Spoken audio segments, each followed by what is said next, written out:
Welcome to Mission APSC AZ YouTube channel. আজিৰ ভিডিঅ'টোত আমি হাইড্ৰলজি সাবজেক্টৰ বিষয়ে ডিসকাশন কৰিম। এই সাবজেক্টটো APSC assistant engineer, junior engineer নাইবা তেনেকুৱা ইকুইভ্যালেন্ট এক্সামত 4টাৰ পৰা 5টা মান কোৱেশ্চন দেখা পোৱা যায়। সো আজিৰ এই ভিডিঅ'টোত আমি হাইড্ৰলজি ৰিলেটেড যিবিলাক ইম্পৰ্টেন্ট পিন পইণ্ট হয় সেইবিলাক আমি ডিসকাস কৰিম। ভিডিঅ'টো চাই যদি আপোনালোকে সঁচাকৈ উপকৃত হোৱা বুলি ভাবে কাইন্ডলি ভিডিঅ'টো লাইক কৰিবলৈ নাপাহৰিব, কমেন্ট কৰি জনাবলৈ নাপাহৰিব, লগতে চেনেলটো সাবস্ক্ৰাইব কৰি দিব যদি নতুনকৈ আহিছে। So first hydrology ki hoy? Hydrology is basically the science of water science. Okay, so hydrology mainly ki kore? It is deals with occurrence, circulations, distribution of water of the earth and earth atmosphere. So amar jikhini precipitation hoy, rainfall hoy, hebilak keneke circulate kore, keneke distribute kore over the earth atmosphere, heikhini bostu hydrology subject to through di ami janibole pam. So hydrology application boli kole ami hydraulic structure bilak keneke operate kore, hydro power generation keneke hoy, water supply, irrigation, flood control ebilakot hydrology subject tur bahut besi importance ase. Now what is scientific hydrology? The study which is concerned chiefly with academic aspect. So scientific hydrology ami mainly academic aspect to sa, like আমি আগৰ past data সমূহৰ analysis কৰো, past record সমূহৰ analysis কৰো, that is called scientific hydrology. আৰু engineering hydrology আমি কি কৰো? Water study of water concerned with engineering applications of the source of water, water process, precipitation, evaporation, transpiration, infiltration, প্ৰত্যেকটো টাৰ্মৰ বিষয়ে আমি details discussion কৰিম. Mainly engineering or applied hydrologies সেইখিনি বস্তু আহে, precipitation, evaporation, transpirations, infiltration এইবিলাক আহে. So hydrology আমি mainly 4টা ব্ৰাঞ্চত ভগাব পাৰো. One is limnology. কেতিয়াবা সুধিব পাৰে, limnology is nothing but it is deals with water in natural or artificial reservoirs. তাৰ পিছতে ice and snow কাৰণে এটা হাইড্ৰলজিৰ ব্ৰাঞ্চ আছে, সাৰফেস ওয়াটাৰৰ কাৰণে ব্ৰাঞ্চ আছে, গ্ৰাউণ্ড ওয়াটাৰৰ কাৰণে গ্ৰাউণ্ড ওয়াটাৰ হাইড্ৰলজি বুলি এটা বেলেগকে ইম্পৰ্টেন্ট ব্ৰাঞ্চ আছে. সো সেইখিনি আছিলে ব্ৰাঞ্চ অফ হাইড্ৰলজি. নাও আমাৰ এক্সাম পইণ্ট অফ ভিউত প্ৰথম ইম্পৰ্টেন্ট বস্তুটোৱে হৈছে হাইড্ৰলজিক্যাল সাইকেল. হাইড্ৰলজিক সাইকেল বা হাইড্ৰলজিক্যাল সাইকেল এটো বেসিক্যালি কি হয়? It is a cyclic process. So keneke amar sunlight or পৰা ধৰি গুটেই entire atmosphere এটা cyclic procedure চলি থাকে হেইটোৰ বিষয়ে কয়. So if you see the definition, water occur on the earth and atmosphere in all the states. There is a endless circulation, মানে এটা continuously circulation হৈ থাকে, এটা cyclic process হৈ থাকে of water between earth and atmosphere. Atmosphere আৰু earthৰ মাজত এটা continuous circulation হৈ থাকে water. সেই continuous circulation টোক আমি কি কওঁ? Hydrological cycle বুলি কওঁ. So hydrological cycle main important factor to বা main important যিটো main contribution কৰে হেতু হৈছে sun. Sun plays an important role. যদি sun নাথাকিলে হেতেন hydrological cycle to incomplete হল হেতেন বা hydrological cycle to এনেকে cyclic process চলি নাথাকিলে হেতেন. Mainly sun কি কৰে? Sun evaporate কৰে water আৰু then গোটেই wind খিনি controlling কৰে and circulate with water vapor আৰু ultimately আকৌ precipitations to আহে. So mainly hydrological cycle components bilak yate ami pohibo lagibo. What is evapotranspiration, what is evaporations, what is transpirations, infiltration kuntuk koy, then pisole ami hydraulic structure bikhoye pohibo lagibo, as well as various groundwater reservoir বিষয়ে পঢ়িব লাগিব, like একুইফায়াৰ, একুইটাৰ্ট, সেইখিনি বস্তু আমি slowly পঢ়িম. So first আমি জানিব লাগিব হাইড্ৰলজিক্যাল সাইকেলত নো কি কম্পোনেন্ট থাকে. প্ৰথমটো হৈছে প্ৰেচিপিটেশন. প্ৰেচিপিটেশন ফিগাৰত দেখাই পাই আছে. Precipitation is basically nothing but rainfall. Precipitation denotes all the forms of water that reach the earth from the atmosphere. So generally rainfall বুলি ক'লে অকল rainfall precipitation আহে তেনুকা নহয়. You can say কেতিয়াবা কি হয়? Hail storm হয়, কেতিয়াবা hill বৰষুণো হয়. So সেইবিলাকো you can say precipitations. কেতিয়াবা বৰফ পৰে, snowfall, that is also a precipitation. Frost, dew, these are nothing but precipitations. Okay, তাৰপিছত evaporation মানে কি? যেতিয়া water ওপৰলৈ উৰি যায় because of sun. In this figure you can clearly see when the water come into contact with heat radiation, it turns into vapor and it is called evaporations. Ocean evaporation contributes in a large part. So generally ocean বা সাগৰৰ পৰা যিখিনি evaporation হয় সেইখিনি বেছি large পাৰ্টত contribution কৰে ঠিক আছে as compare to the evaporation which is coming from land mass or rain of evaporations okay so আৰু এটা ইম্পৰ্টেন্ট ইভাপৰেশ্যন প্ৰেচিপিটেশ্যন এইকেইটাতো সবেই জানে ইণ্টাৰচেপশ্যনছক কিছুমানে কি কৰে কনফিউজ কৰে ইণ্টাৰচেপশ্যন is basically some amount of precipitation is evaporated back to the atmosphere another part of precipitation is intercept by vegetation structure etc from where it may be either evaporated back to the atmosphere or move down to the ground surface so main কথাটো কি হৈছে ইণ্টাৰচেপশ্যনটো হৈছে এনেকুৱা এটা বস্তু প্ৰেচিপিটেশ্যনৰে এটা amount এটমস্ফেৰিকলি ইভাপৰেট হৈ পেলাই গুচি যায় কিন্তু এটা এমাউণ্ট বা এটা পাৰ্ট গোটেইখিনি যে যিমানখিনি প্ৰেচিপিটেশ্যন আহিছিলে গোটেইখিনি যে ওপৰলৈ গুচি গ'ল ইভাপৰেটেড হৈ তেনেকুৱা নহয় some part of the precipitation is intercept so কিছুমান প্ৰেচিপিটেশ্যন ধৰি ৰাখে কোনে ভেজিটেশ্যন বিলাকে বিভিন্ন ধৰণৰ গছ গছনি বিলাকে বিভিন্ন ধৰণৰ ষ্ট্ৰাকচাৰ সমূহে এইবিলাকে ধৰি ৰখাৰ কাৰণে কি হ'ল কিছুমান সেই পোৰ্শনখিনি যিখিনি পোৰ্শন ইভাপৰেট নহল সেই পোৰ্শনখিনিৰ কিছুমান আকৌ ওপৰলৈ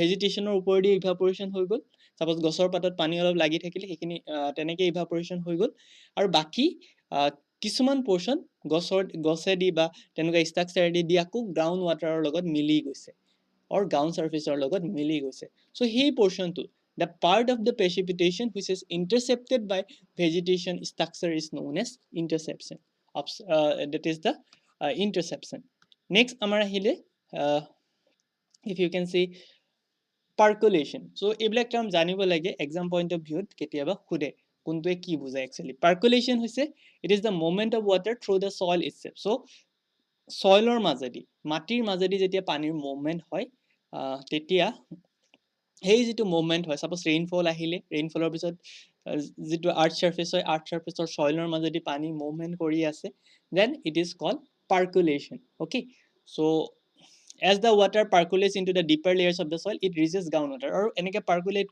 কৰি এটা সময়ত groundwater টেবুলৰ লগত কি হয় water মিলি যায় তাৰ পিছত আহিলে infiltration to কি হয় when the water come into the earth surface some portion of it penetrate to the ground and increase the moisture capacity of the soil beneath the surface so infiltration মানে হৈছে কি পানীখিনি যেতিয়া earth surface or পৰা আহি থাকে some of the portion of the water কি হয় moisture capacity to বঢ়াই দিয়ে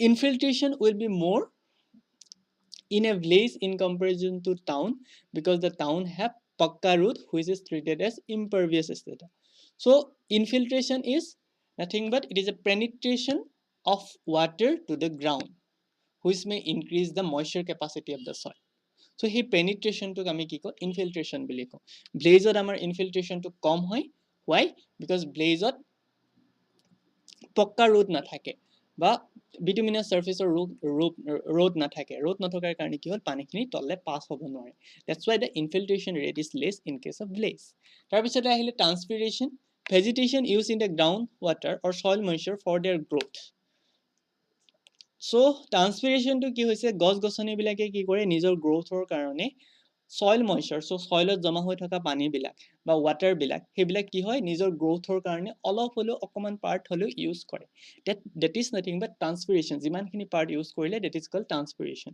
and this moisture again convert in evaporate through vegetation so সেই যিমানখিনি moisture mainly গছ গছনিটোৱে বা you can say vegetables বিলাকে লৈ আহিলে আৰু সেইখিনি again কি হ'ল sunlightৰ কাৰণে যিমানখিনি সাপোজ জমা হল তলৰ পৰা আহি পেলে sunlightৰ কাৰণে ওপৰলে উৰি গল so সেইখিনিক আমি কওঁ transpiration okay this is called transpiration তাৰ পিছতে আহিলে runoff the portion of precipitation which come on the surface and reach the stream channel by above or below the surface of the earth is called runoff okay the portion of precipitation which come on the surface and reach to the stream channel so যিবিলাক সাৰফেসৰ মাজেদি পানীখিনি বৈ গৈছে that is nothing but runoff তাৰ পিছত এটা important questions আহে evapotranspiration কি হয় evapotranspiration মানে কি it includes water evaporation in the atmosphere from the soil surface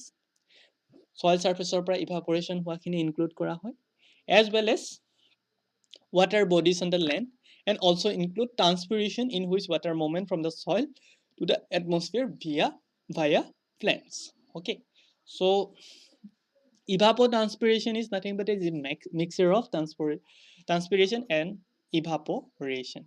That means ki water body পৰা যিখিনি পানী ওলাই গৈছে evaporate হৈছে সেইখিনিও include run off কৰি থকা টাইমত ওপৰলে যিখিনি পানী সানলাইটৰ কাৰণে evaporate হৈ আছে সাৰফেসৰ লেন্ড সাৰফেসৰ পৰা সেইখিনিও include আৰু যিখিনি গছৰ থ্ৰু দি বা গছ গছনিৰ থ্ৰু দি ওপৰলে যিখিনি পানী আহিলে সেইখিনিও যদি evaporate হয় সেই গোটেইখিনি একেলগে গোটেই পানীখিনি একেলগে আমি কি বুলি কওঁ evapotranspiration বুলি কওঁ next important thing is catchment area so catchment area কি হয় so see here the area of land draining into a stream or a water course at a given location is known as catchment area. So, the area of the land draining into a stream. So, যিটো area stream or লগত drain হৈ যায় or a water course at a given location, it is known as catchment area. So, here you can say the figure of catchment area. Okay, it is also called a drainage area or drainage basin. So, যিটো portion তোমার you can say পানিৰ কোৰ্সটোৰ লগত বা পানিৰ ৰিভাৰৰ লগত মিলি যায় সেই পোৰশনটোক কয় catchment area. In USA it is called watershed.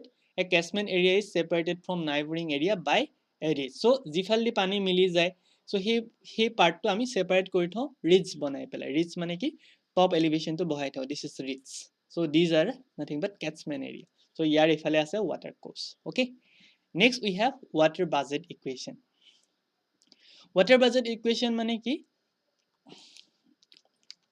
you can say that water budget equation ত আমি যিমানখিনি inflow হৈছে সিমানখিনি you can say inflow equal to outflow or you can say mass of the water inflow minus mass of water outflow is equal to nothing but change of mass in water storage. Okay, so the quantities of water going to various individual part of the hydrological cycle can be described by the continuity principle known as water budget equation. So continuity principle to পানীৰ যেটো continuity principle হয় তাৰ ওপৰত basis কৰি water budget equation to বনোৱা হয় water budget equation টোৰ ওপৰত directly question উদে according to water budget equation এনেকে খুদিব পাৰে that is mass of water flow minus mass of water inflow minus mass of water outflow is nothing but the change of mass of water storage ot himanto change hobo. Okay, so water budget equation for a catchment আমি গুটেইখিনি value কি কৰিব লাগিব প্ৰেচিপিটেশনৰ পৰা গুটেইখিনি বস্তু যিখিনি তললে গুচি যায় বা যিখিনি ইভাপৰেট হৈ যায় গুটেইখিনি মাইনাস কৰিব লাগিব তেতিয়া আমি actual change of the storage আমি পাম right. So precipitation minus you can say rainfall minus runoff you can say minus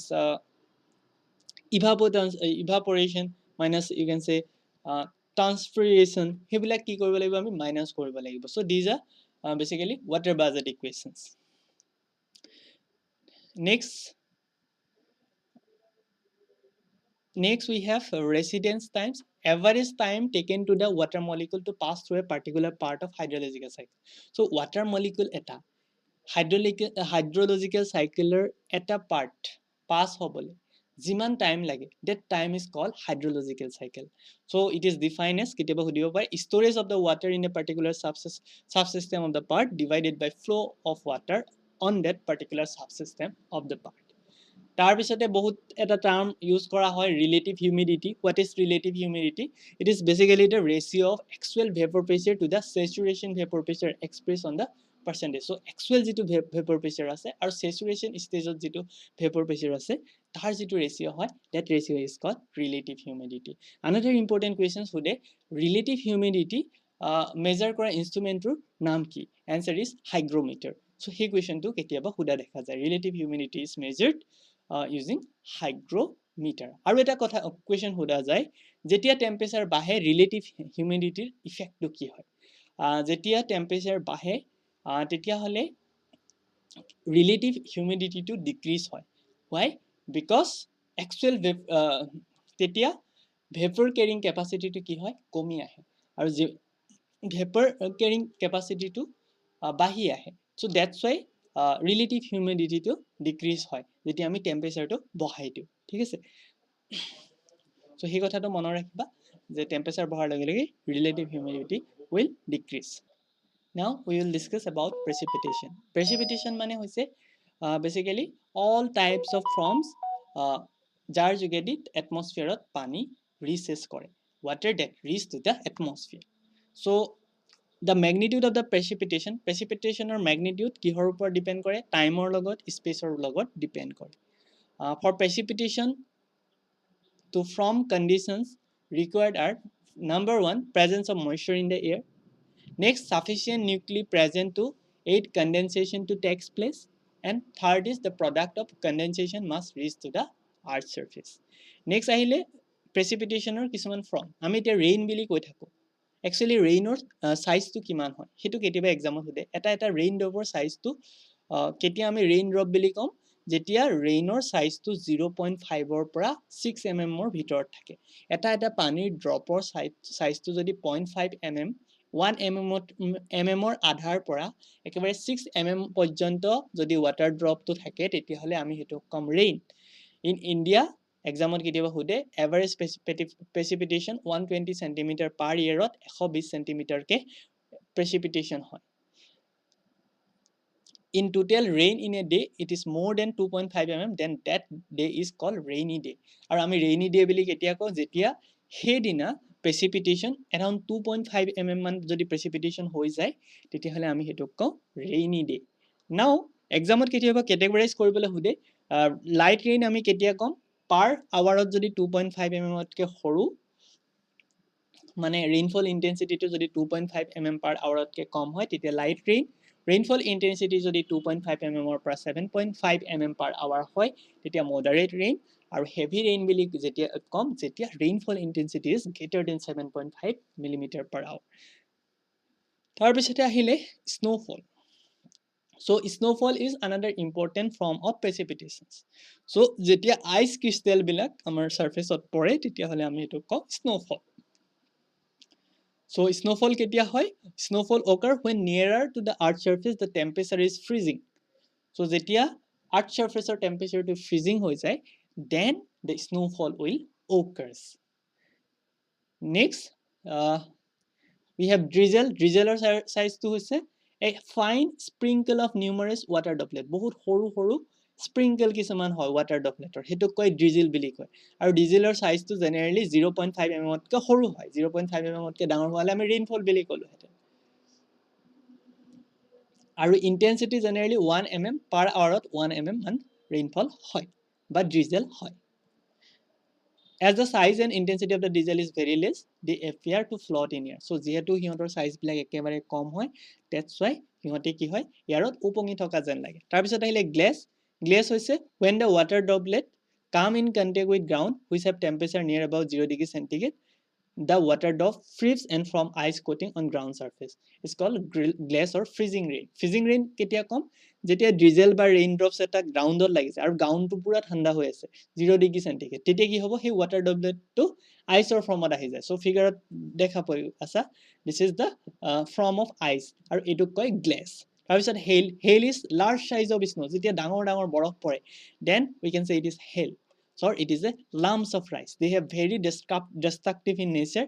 They destroy the agriculture land as well as harmful to animal and human. So a big size or bilakok ami hail bili kom. Our sleet hoise it is the frozen raindrops which have transparent gain. They are from when rainfall it is a sub-freezing temperature.